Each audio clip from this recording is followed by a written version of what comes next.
시청자 여러분 안녕하십니까? 뉴스7 신유만입니다. 부동산 정책을 둘러싼 이재명 대통령과 야권의 공방이 갈수록 격화하고 있습니다. 이 대통령이 이번엔 다주택자를 규제하면 전월세 시장이 불안정해질 수 있다는 야당 비판에 대해 기적의 논리라고 질타했습니다. 이 대통령이 직접 부동산 관련 메시지를 SNS에 올린 건 이번이 27번째입니다. 전례를 찾기 힘든 대통령의 메시지 정치.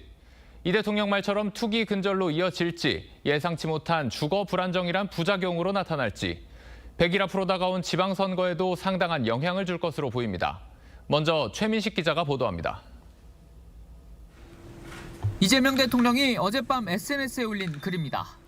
다주택자가 집을 팔면 전월세 매물이 줄어 서민 주거가 악화될까 우려되느냐며 집값 상승의 주요 원인인 다주택을 비유하는 기적의 논리라고 질타했습니다. 다주택자가 집을 팔면 그만큼 무주택자의 전월세 수요도 줄어든다면서 집값이 안정되고 전월세가도 안정된다는 게 더 논리적이라고도 했습니다. 최근 이 대통령이 언급한 다주택자 대출 규제 방침에 야당의 비판이 이어지자 직접 재반박에 나선 겁니다.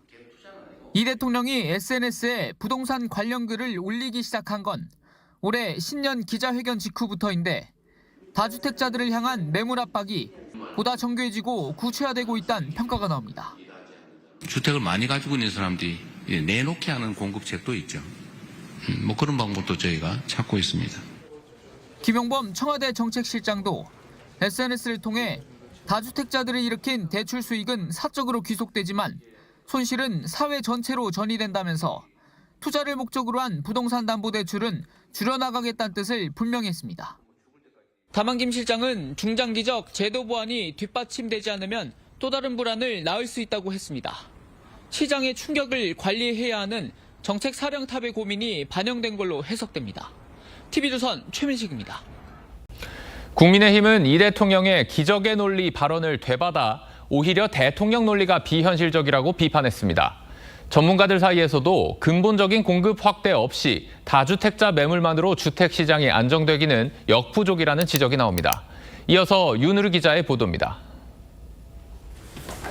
나경원 국민의힘 의원은 60억 아파트가 50억이 된다고 해서 서민이 바로 매수할 수 있느냐며 대통령의 논리야말로 시장 현실을 외면한 기적의 논리라고 비판했습니다.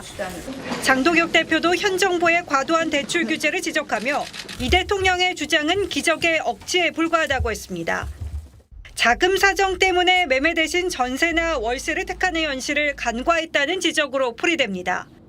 KDI 연구위원 출신인 윤희숙 전 혁신위원장은 다주택자의 의자 하나를 뺏는다고 무주택자가 앉을 수 있는 게 아니라며 이 대통령의 정책을 의자 뺏기 놀이에 비유했습니다. 결국 해법은 공급에 있습니다. 도심 공급 확대와 재건축 활성화 등 시장이 작동할 수 있는 현실적인 대책을 내놓으십시오. 일부 전문가들은 집을 팔면 주택시장 매물이 증가해 집값이 안정될 거란 이 대통령의 주장에도 의문을 나타냈습니다. 다주택자가 주택을 내놔가지고 세입자 그 주택을 산다 하더라도 새로운 주택 공급 증가가 아니기 때문에 전월세 수요가 증가하면 결국에 가격은 오를 수밖에 없습니다. 다주택자에 대한 대통령의 고강도 압박이 이어지는 가운데 전월세 시장이 실제로 어떻게 움직일지 시장에 관심이 쏠리고 있습니다. TV조선 윤우리입니다. 이 대통령 말대로 다주택자에 대한 압박이 전월세 가격 안정으로 이어진다면 다행일 텐데요. 문제는 이미 전월세 시장이 살얼음판처럼 위태롭다는 겁니다. 만약 시장이 의도대로 움직이지 않는다면 서민들의 주거 환경이 오히려 크게 악화할 거란 우려가 적지 않습니다. 서영일 기자가 짚어드립니다. 서울 성북구의 한 대규모 아파트 단지. 2,000세대 넘는 대규모 단지지만 전세 물건은 고작 한 건뿐입니다. 이곳 전용 84제곱미터형 전세 물건이 최근 10억 원에 거래됐는데 불과 3개월 만에 2억 원이 올랐습니다. 1년 전 기준으로 따지면 5건에서 7건 정도 한건 평균으로 딱 2달, 3달 사이 11월부터 정말 없어졌습니다. 역대급 공급 부족과 대출 규제, 실거주 의무 강화 등이 복합적으로 작용하면서 최근 서울 아파트 전월세 매물은 1년 전보다 23% 줄었습니다. 특히 성북과 관악, 노원구 등 서민들의 실거주 수요가 높은 지역은 전월세 매물이 거의 증발했습니다.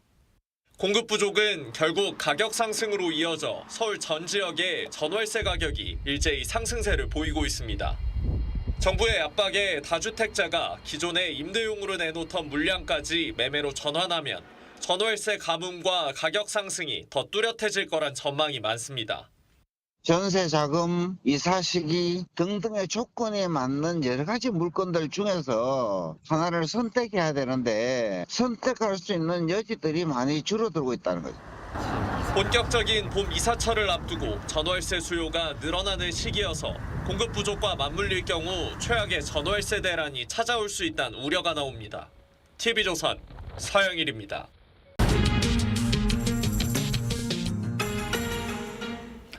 정치권 뒷이야기를 현장 기자들에게 들어보는 뉴스더 시간. 오늘은 한송원 기자 나왔습니다. 한 기자, 전월세 문제 해결을 위해서 이재명 대통령의 시각과 야당 또는 일부 전문가의 시각이 전혀 정반대인데 이런 시각의 간극은 왜 생기는 겁니까? 네, 사실 오늘 이 대통령의 논리 상당히 간결합니다. 다주택자가 매물을 내놓으면 무주택자가 그 집을 사게 되고 그만큼 전월세 수요도 줄어들게 된다는 겁니다. 쉽게 말해 총량의 법칙으로 접근한 셈입니다. 그런데 현장에서는 왜 온도차가 생기는 겁니까? 네, 다주택자나 임대사업자가 내놓는 매물 대개 이 빌라나 아니면 소형 아파트 같은 저렴한 임대용 주택이 많습니다. 네. 하지만 전세 거주자가 매매로 집을 살 때는 더 나은 주거 환경으로 갈아타길 원하는 경우가 많죠. 저렴한 임대차 물량이 사라지기만 하고 매매 수요는 해소되지 않는 불일치가 생기게 되는 겁니다. 또 현실에서는 전세 보증금도 대출을 얹어서 겨우 마련하는 세입자들이 많습니다. 자금력이 부족해서 전월세에서 매매 시장으로 넘어가지 못하는 사회초년생 아니면 저소득층 같은 경우에 줄어든 임대 물량을 놓고 더 치열한 경쟁을 해야 하는 상황 될 수 있다는 겁니다.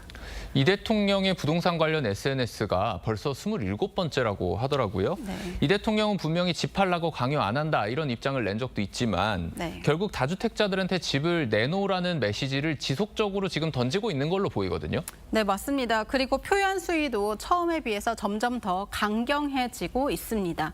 지난달 23일에 처음에는 다주택자 중과세 유예를 언급했을 때를 보면 토론해보자, 여러분의 의견은 어떠신가요? 라면서 질문형 표현이 많았습니다.